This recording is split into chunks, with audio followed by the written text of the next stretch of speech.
Welcome to Global eFuture Day, everyone. Let me introduce myself. My name is Sue, and I'm from eFuture. And some of you probably have attended my sessions before. Yeah, hello, hi. Okay, so today I'll be talking about the basics of ELT curriculum design. And I have another session tomorrow. It's about the communicative approach to teaching grammar. Okay, I have a lot of things to talk about today, so let's get started, right? So curriculum. The word curriculum comes from a Latin word currere. I'm not sure if it's the correct pronunciation, but it means running field. Isn't that interesting? It means running field. And as you can see in the picture, you can imagine, right? Running field, and it's the curriculum. And there are students running on the field, and there is a teacher, right, guiding the students. So this is a curriculum. So it refers to an overall plan or design for a course or an education system. And it's based on the philosophy, goals, and values of education. Then what's curriculum design? Curriculum design is about creating, implementing, and evaluating a curriculum that meets the specific needs of students. So we can do this on a large scale, and it usually involves a lot of time, resources, and people. And it's like a Ministry of Education project, right? It's a huge project. But today, I'm not going to talk about, this kind of curriculum design. Today, I'll talk about the smaller scale of curriculum design, which is usually done by teachers to prepare or improve a course or to choose a program or a book. Okay, we often think of curriculum as a book, right? Curriculum equals book. So yeah, this is what I'm going to talk about today, right? Smaller scale. Let me ask you some questions, all right? Which sector are you teaching at right now? Public school, private school, language school? You can just write in the chat box. Which level? Kindergarten, elementary, secondary? Which position? Are you a teacher? Are you a principal, a school owner? Okay, just write down, what you do and where. Okay, please leave some comments in the chat box. Are you from public school or private school or language school? Language school in Cambodia, okay, that's good. Private school, department head, okay. Okay, so we have a mixture of teachers from, private schools and public schools and language schools. Okay, that's good. So I just want to know, your background so that it will help me, what I'm going to talk about today. Okay, so the basics of ELT curriculum design, right? Basics. So I'll introduce the basics today, and I'll provide some practical tips and examples. Okay, so if you search curriculum design online, you will see all these different models and different models and diagrams. However, they talk about similar things, right? So today, the model that I'm going to introduce to you today is this one. Okay, do you see these circles and the diagram? It's from this book, Language Curriculum Design, by Paul Nation and John McAllister. And this is a very good summary about curriculum design. To make a course that has useful goals, that achieves its goals, that satisfies its users, and that does all this in an efficient way. Okay, let's read this together. I think this is the most important part of this webinar. Okay, so let's read it together, everyone. To make a course that has useful goals, that achieves its goals, that satisfies its users, and that does all this in an efficient way. Okay, and we'll look at this diagram today. I put some color into the diagram so it looks nicer, right? Okay, and what's in the middle? What's in the middle of this diagram? We have goals. Okay, right in the middle. Goals are very, very important. So let's talk about the goals first. So goals, you need to define what students should achieve at the end of the course. Okay? What do we teach this course? Why do we teach this course? And what do our students need to get from it? So can you write a short sentence about the goals of your course? You know, the course that you are teaching. What's the goal? Right? Why do you teach this course? Okay.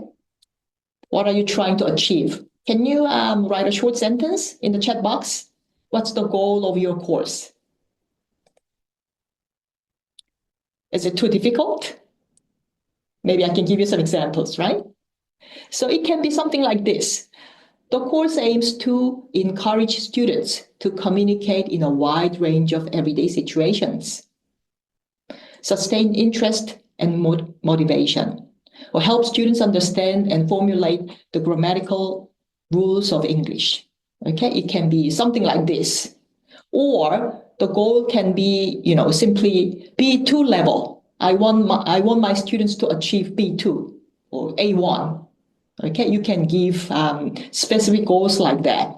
Okay, or you can just use the goals from the book that you're using. Okay, I'll give you some examples. So if you look at the Cambridge CFR YLE chart, okay, usually primary school, elementary school, the goal is A2 level, right? And secondary, usually B2.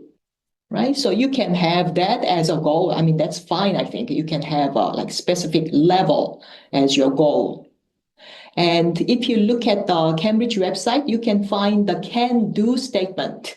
And you can use this as your goals, right? So let's look at A2 flyers level. I made this picture bigger. Okay. Understand instructions given in more than one sentence.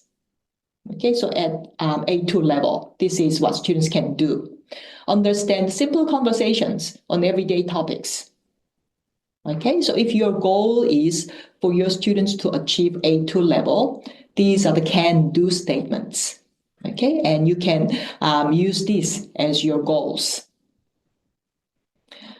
If you're looking at B1 level, okay, these are the can-do statements. Okay, reading and writing, can understand routine information and articles. Listening and speaking can understand straightforward instructions or public announcements. Okay, so you can just go to Cambridge website and look at these can-do statements. These are helpful when you define your goals. Or you can look at the goals from the books that you're using. Okay, I'm using Little Hands as an example. Right? So if you look at this, oops, sorry.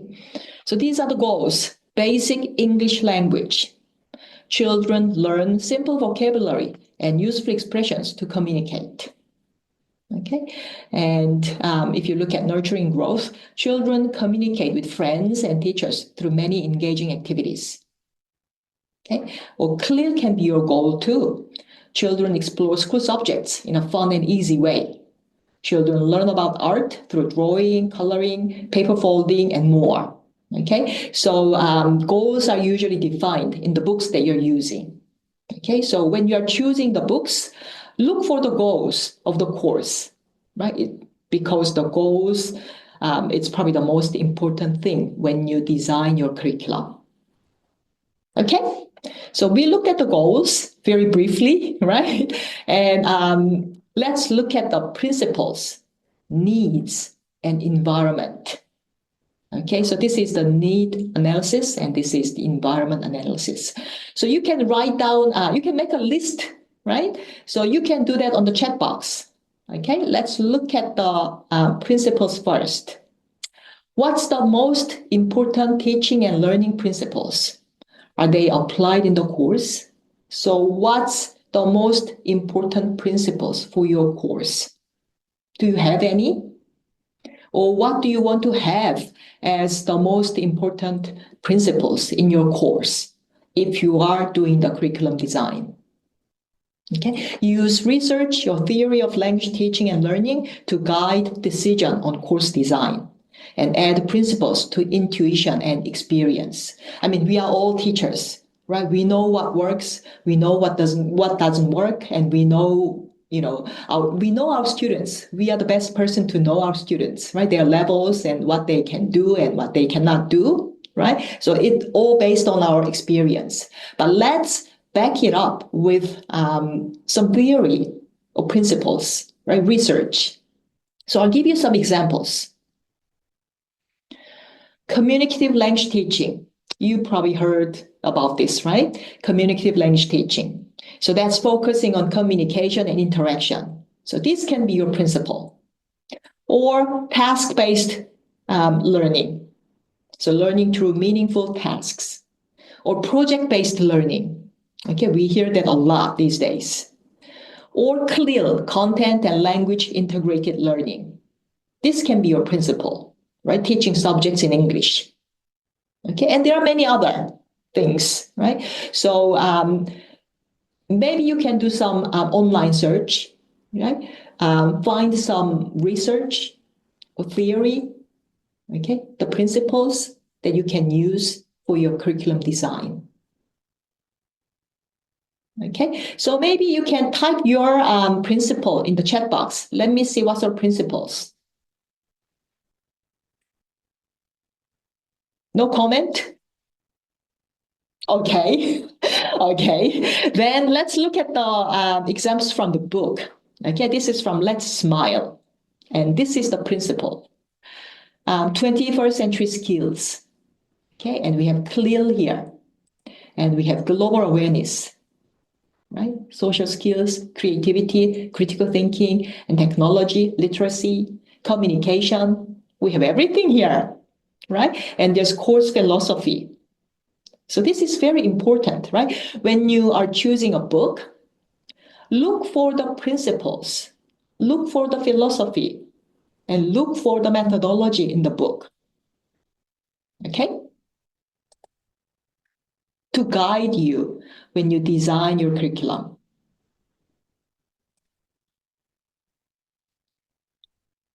Now let's look at the needs.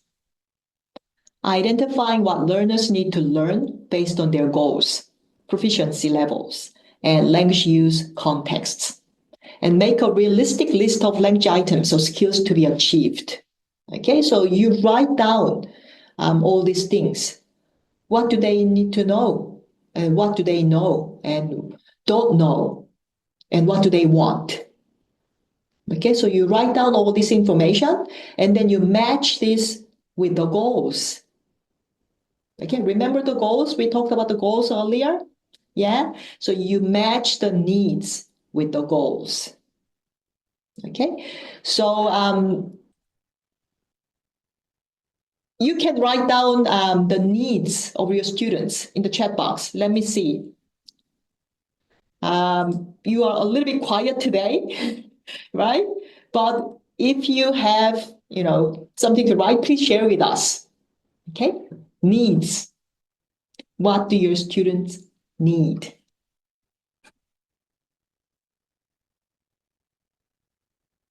And after that, let's make a list about the environment.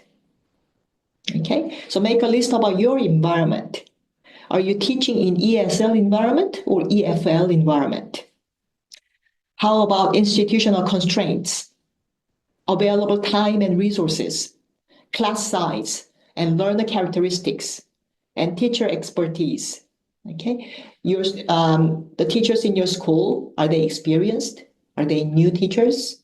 Okay, think about the teacher expertise, and also think about the class size. Do you have a big class, a small class? Okay, and how much time do you have?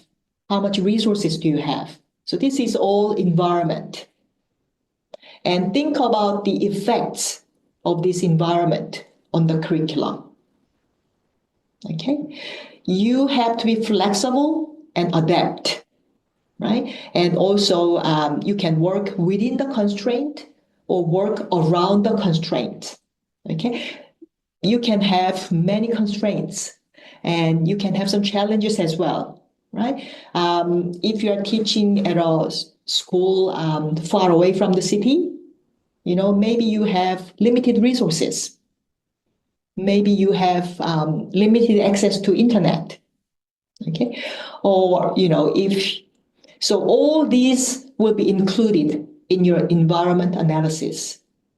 Okay, let me explain a little bit about ESL and EFL because this is very, very important. Let me check some comment. Yeah, ESL environment. Okay. Okay, that's good. Yeah, it's good that some of you are leaving some comments in the chat box. So EFL and ESL. So EFL is English as a foreign language, and ESL is English as a second language. Okay, and I think most of you who are joining this webinar here today are teaching in EFL environment, I think.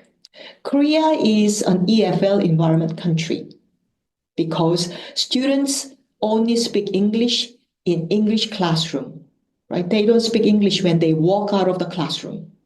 They speak Korean at home. They speak Korean when they go to shopping. They speak Korean when they go to restaurants. Korean is everywhere. English only in English classroom, right? That's EFL environment. But if a Korean student goes to the US, right, their environment changes. English is everywhere. They speak English at school, right? They speak English when they go shopping. They speak English to their friends. English is everywhere, right? 24 hours a day, all day, every day. Right? So that's ESL, which is very different, right? So in EFL environment, we have limited time, limited exposure, limited opportunities to speak English. And their vocabulary is usually very basic compared to ESL or native students. They have much more time, they have a lot of exposure, they have bigger vocabulary, and their grammar knowledge is bigger, right?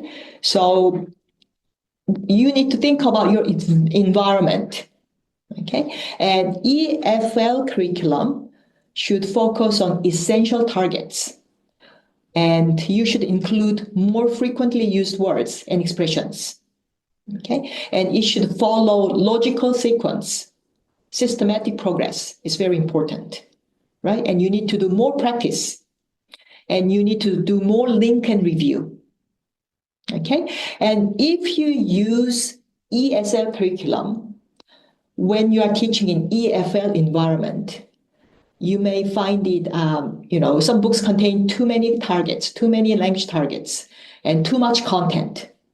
And the targets are mixed, and the sequence is mixed, right? Because they already have the vocabulary, they already have the grammar knowledge, right? They already have a lot of exposure. So ESL students can handle all this, but not EFL students, okay? So you need to be very careful. When I visit some schools in EFL countries, some teachers say that, oh, we use ESL program, okay? Or when I visit some schools, they say, oh, we use some Cambridge program, okay? We are bilingual schools. That's all good, right? But you have to think about the students' needs, and you need to think about students' environment. So be careful when you choose the books. Okay, think about the environment. Okay? Okay, so we looked at the principles, needs, and environment very briefly, right? I hope you're okay with this, right? Am I going too fast? But we have a lot of things to be covered in this session, so I'm speeding up, right? Yeah, that's right. We need to be flexible, right? Flexibility is very, very important, and you need to adapt, okay? So it's not that you have one perfect curriculum, okay? You have to adapt, and you need to be flexible, and you constantly monitor your curriculum, and you can revise your curriculum, okay? That's what it's all about. It's not one perfect best curriculum, okay? That's why we are doing this session today. Yeah, absolutely, right? I totally agree with you. Curriculum should be flexible. Yeah, okay. Very good. Okay, so we looked at the principles, needs, and environment. Now let's look at content and sequencing. Okay, so we'll look at content and sequencing first, and then format and presentation, and then monitoring and assessing. Okay? So content and sequencing. Content is the language items, vocabulary, grammar, and skills, and syllabus. Okay, we have different types of syllabus. We'll talk about this, right? We'll talk about linear syllabus and spiral syllabus. And syllabus sometimes refer to schedule, right? And logical sequence, recycling, and repetition. So these are all included in content and sequencing.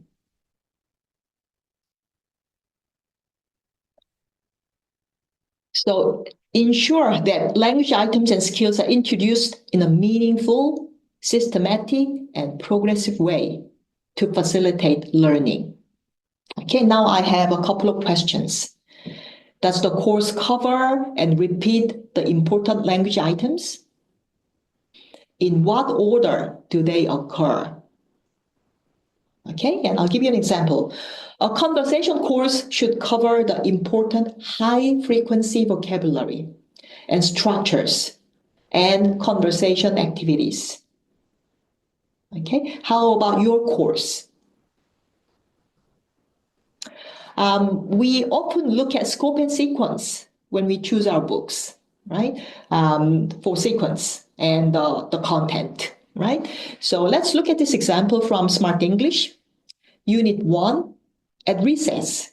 And we have the conversation, vocabulary, and grammar. Okay, what are you doing? We are playing. Vocabulary is jumping, running, singing, sitting, standing, walking. Okay, grammar, what's she doing? She's jumping. Okay, so on the scope and sequence, you can see the language targets, the content, and you can see the sequence. Okay. So sequence is important when we teach our students. Let's look at phonics as an example. Okay. This is the sequence we have in our phonics series, and we feel that this is the best phonics system for EFL students because it's systematic and it's logical. It follows the logical sequence. We do single letters first, and then do short vowels, and then do long vowels, and then double letter consonants, and then double letter vowels. Okay, this sequence is logical. Students can follow this, right, without a lot of difficulties because we learn the single letters, apple, book, right? And after learning all the single letters, we do short vowels, and then we combine the single letters. So to at. And then we add another consonant, like at cat. And then move on to long vowels. Okay, it's easy to follow because it's a logical sequence. Okay. However, some phonics programs for native children, okay, in the native environment, it doesn't follow this sequence. Okay, well, some books do, but some programs don't. They sometimes mix the sequence. They mix the targets. Okay, so you need to be very careful if you are teaching in EFL environment, think about the sequence for EFL students. That's why we do the environment analysis. Okay, it's not like we have only one way of doing things. Okay, so teaching a language, learning a language, it's not like we have the best way of doing it. There's no perfect way of doing it, right? We have to be flexible. We have to adapt, but there are certain things that you need to follow, right? That's why we do the needs analysis. That's why we do environment analysis. Okay. Let's look at this example from Smart English. Okay. So this is lesson 4. Okay, so we have a new language target. L4 is lesson 4. Okay, so we introduced a new target, but we link this with L2, lesson 2 target.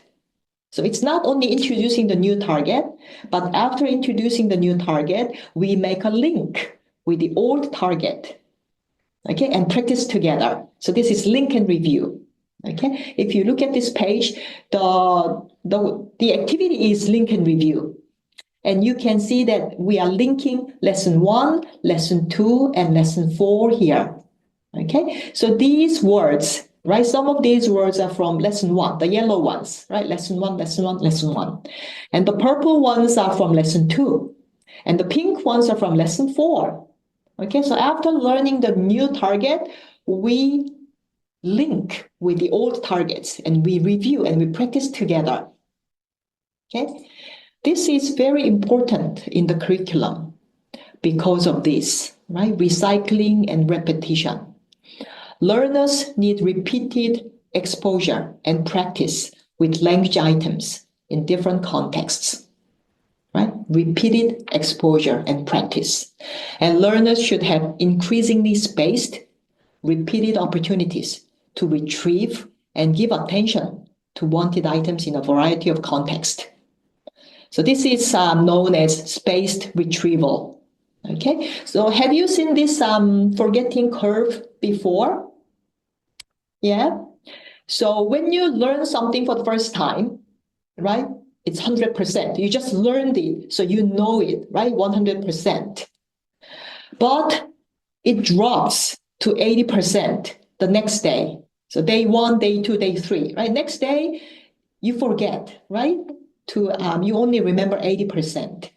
That's when you need a review. Okay, you need to review and recycle so that students can remember, right? So you do a review in day 1. And the graph goes down again, right? You start to forget. And that's when you need to review and recycle, right? So that's day 3.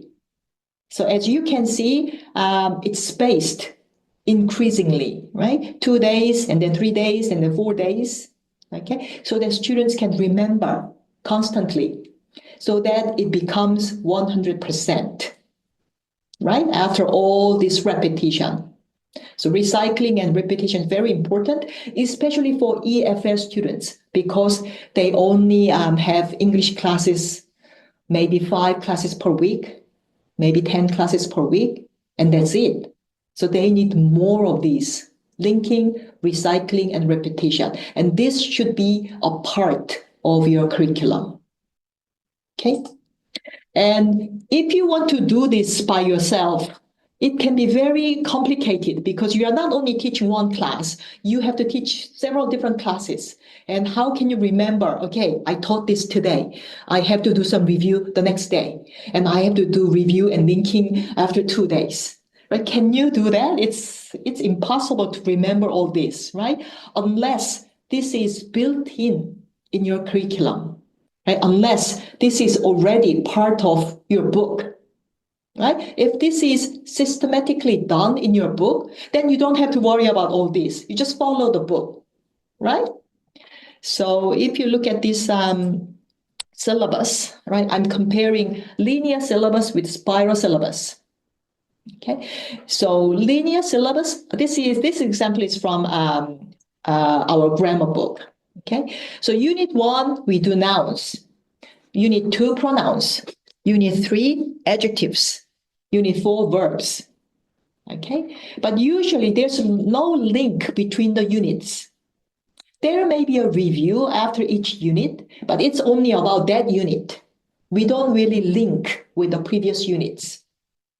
That's why grammar is very difficult. We just don't remember the rules. And there's no link between the units. So that's why it's very difficult for us to remember, right? But if you use a spiral syllabus, it's different, right? So unit 1, you do nouns. But when you go to unit 2, the new target is pronouns, but you also review nouns. And you link nouns with pronouns and practice together. So you can link and recycle.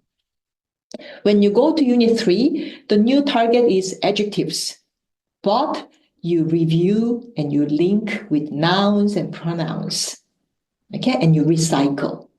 So in that way, you remember better, right? And then you can actually use the language because you are linking the targets. So this example is from my first grammar. And if you look at this activity, it's called link and review. Again, just like Smart English, right? We always have an activity called link and review. And you can see which lessons are linked and reviewed here on this page. Lesson 12, 13, 14, 15, 16, 17, and 18. We are linking all this. How many? 1, 2, 3, 4, 5, 6, 7 lessons. Okay. So if your students are doing, if they have a problem with question number 2, what's on the desk? Okay, they cannot remember this. Then what do you need to do? You can go back to, if you look at this question number 2, it's from lesson 13. Do you see this chart? This chart is provided on the bottom of the page. So teachers can use this as a chart to do some more review. So you go back to lesson 13 and do some more review and then come back. Okay, it's a very good system for teachers, and it's already built in the book. Okay, we follow this spiral syllabus. Okay, so you don't have to worry about how to link and how to review and how often you have to do this. It's already in the book. Okay, so think about this when you choose your books. Okay, does the book have this? Okay. The system for linking, reviewing, and recycling. Right? It should be a part of your curriculum. Okay? And now let's look at syllabus. Okay? Sometimes we mix the terms, syllabus design and curriculum design. I mean, that's fine. Syllabus is a part of curriculum. Okay? So syllabus provides information about what will be covered in a particular course or unit. It's a guide for both students and teachers. Okay, so syllabus design means selecting and organizing content logically, such as grammar, vocabulary, and skills. Okay, and sometimes we use syllabus for schedule, like monthly plan and weekly plan, yearly plan. We call that schedule. Okay, sometimes we refer syllabus to scope and sequence. So syllabus has a lot of meanings, right? But they are all connected. Okay, so this is about what will be covered in a course. And this is the schedule. And this is the scope and sequence. Okay? So when you do syllabus design, these are the questions you need to ask yourself. Okay, maybe you can put the answers to these questions on the chat box.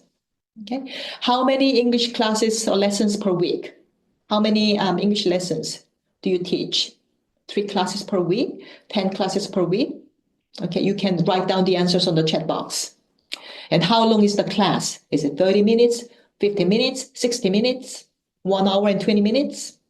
Okay, it's all different, right? We are all teaching in a different environment. Okay, our environment is all different.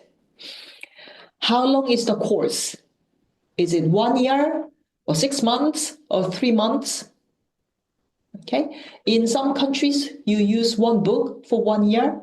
In some countries, in some language schools, you use one book for 3 months, right? It's all different. Which levels do you teach? Grade 1. Okay, what's the CFR level or YLE level that you're looking at? And are you using one book as a main program?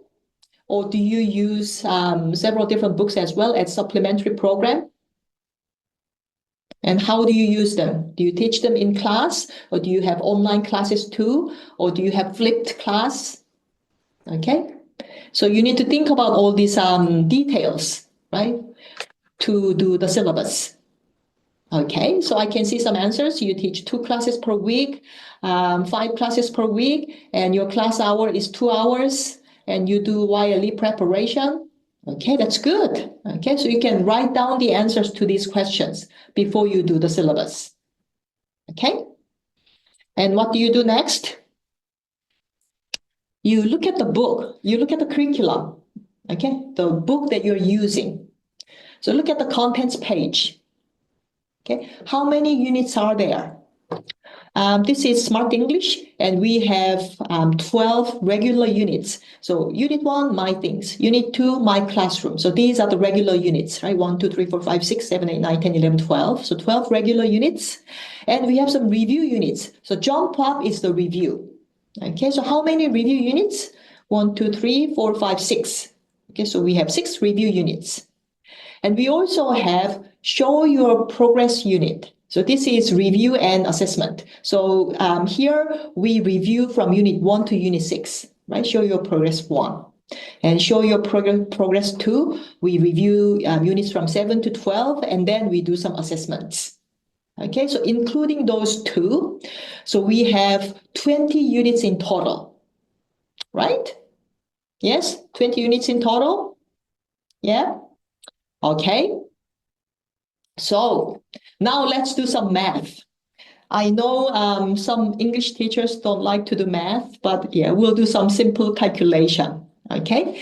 So if your course is 1 year, let's say 10 months, because you have school holidays and vacations and all that, right? So let's say your course is 1 year, 10 months, okay? And you are using this book, or you want to use this book, and you have to do the syllabus, okay?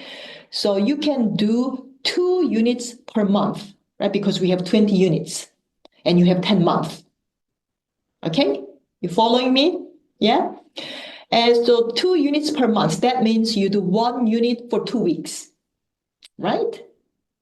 And now you can look at the pages. How many pages in 1 unit? 6, 7, 8, 9, 10, 5 pages in 1 unit. So this is student book, and we also have workbook. So workbook, we have 5 pages too. So 5 pages, total 10 pages. Okay, so you do 10 pages, 1 unit for 2 weeks. Okay, and now you can decide, right? Maybe you can do, that means you do 2 or 3 pages, right, per lesson. You may have to use worksheets and other resources, right? Because you feel that 2 or 3 pages per lesson is not enough, right? Depending on your students. You may find that, oh, this is perfect, right? I can do 2 or 3 pages with my students per lesson. That's fine, right? But you might have to use some worksheets, or you might have to use supplementary materials, right?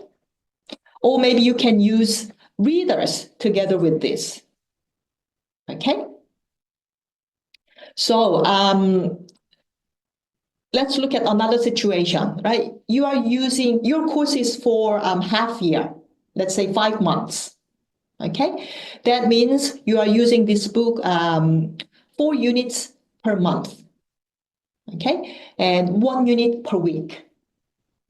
Okay, so this is how you divide the hours. Okay, this is how you do the schedule, the syllabus. Okay, are you clear with this?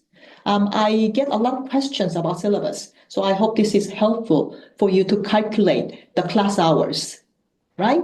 And if you feel that this book doesn't have enough content, then you can look for some other books with more content, with more pages. If you think this book is enough for your course, then that's perfect. Okay, so before you decide the books for your curriculum, okay, you can do simple math like this. Okay? This is an example, right, of a syllabus. So week 1, week 2, week 3, week 4, day 1, day 2, day 3, and you have all these pages and the units. Okay, so this will be a good guide for you, right, when you teach.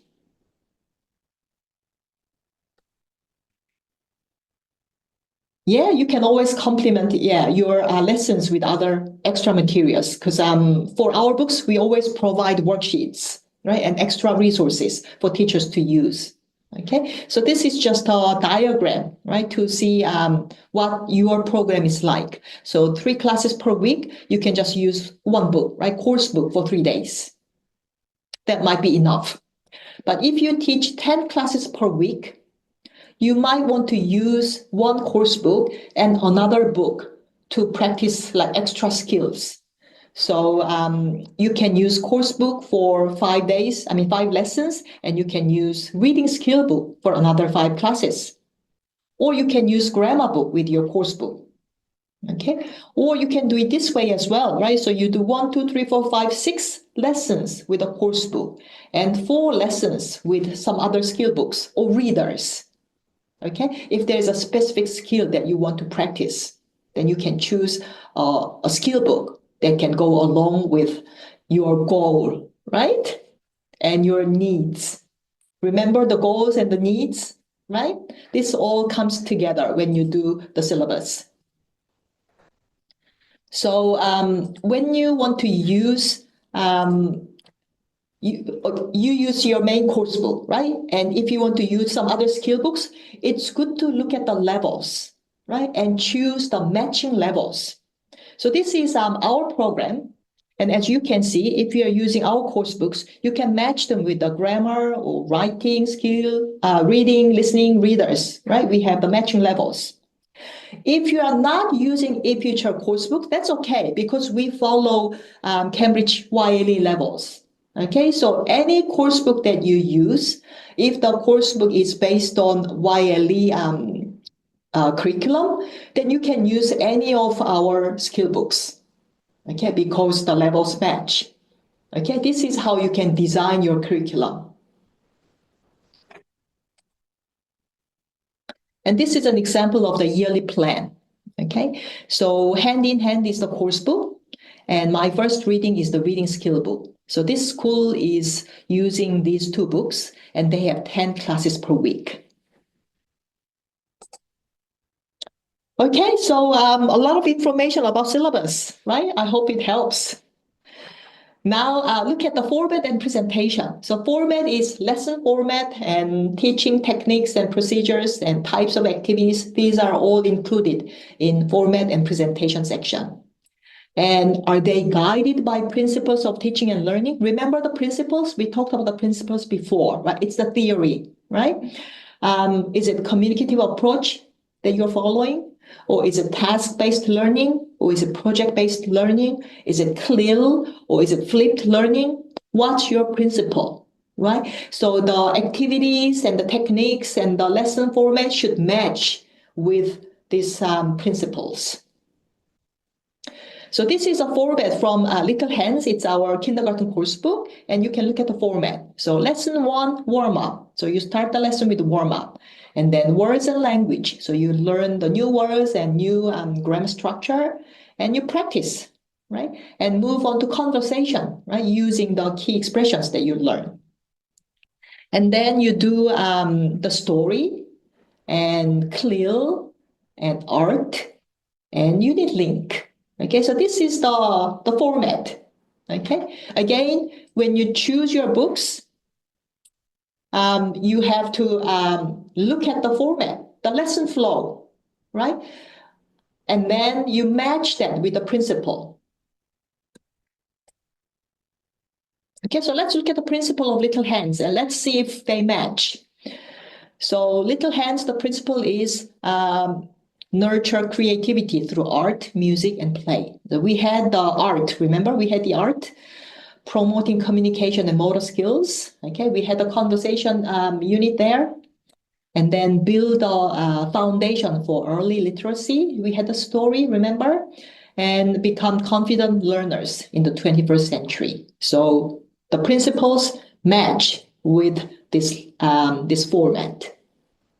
Okay, so always check. And we have other activities and methodology in other books, okay, such as scaffolding and building background and eliciting. And so when you are choosing the books, please think about all these, right?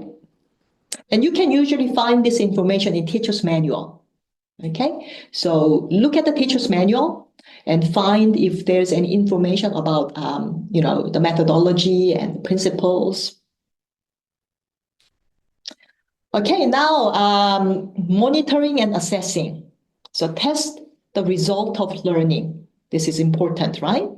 So you do unit test or midterm test, final test, right? You do all these kinds of tests and provide feedback to the learners about their progress.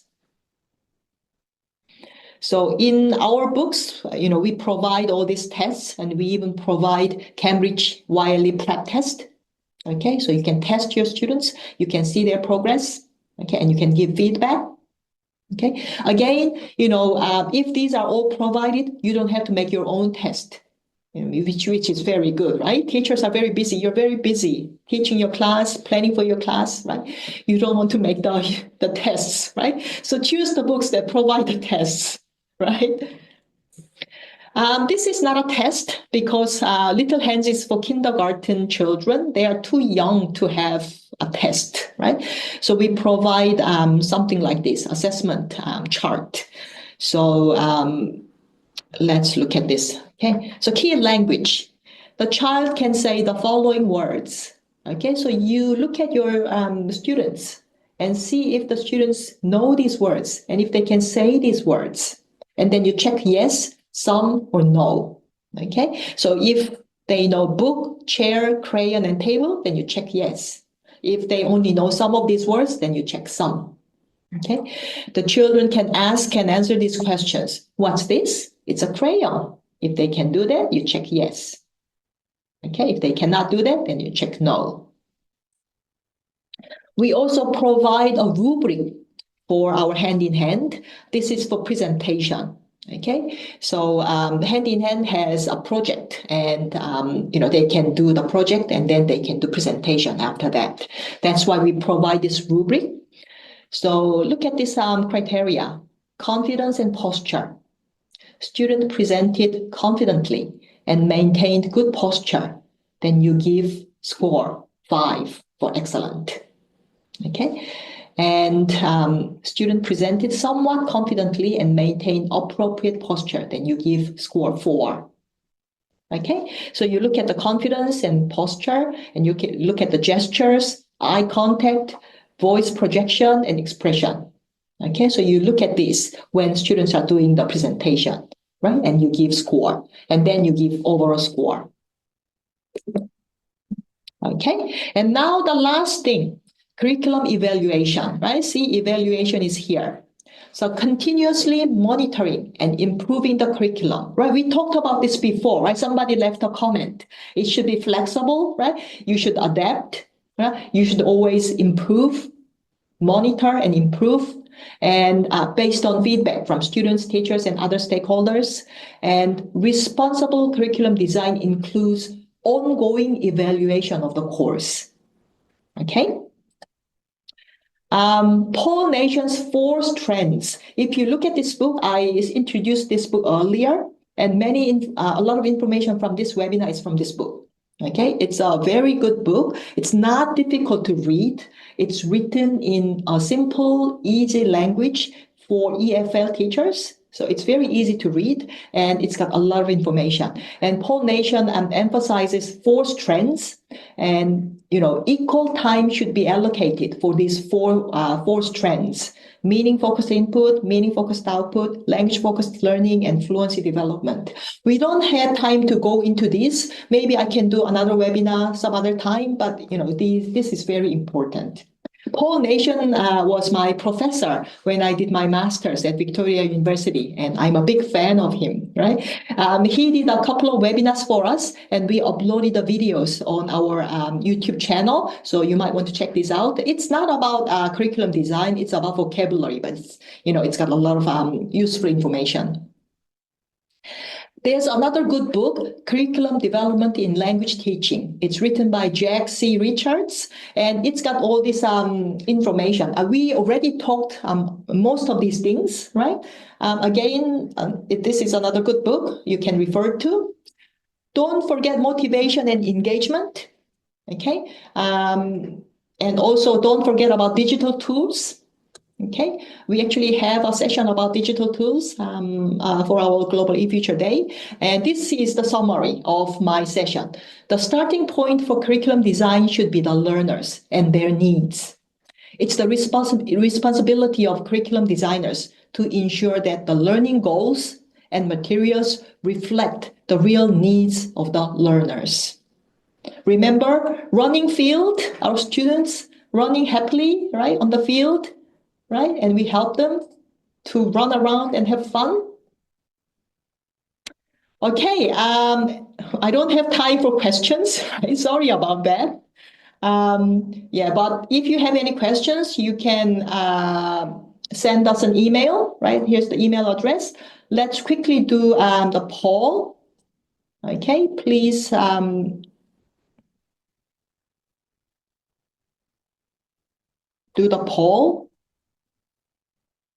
Okay, your feedback is appreciated. Okay, and this is our partner information.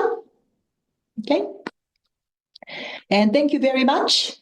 You can get the certificate. There's link that my colleagues are sharing. So when you go there, you can get a certificate like this in your email. Okay.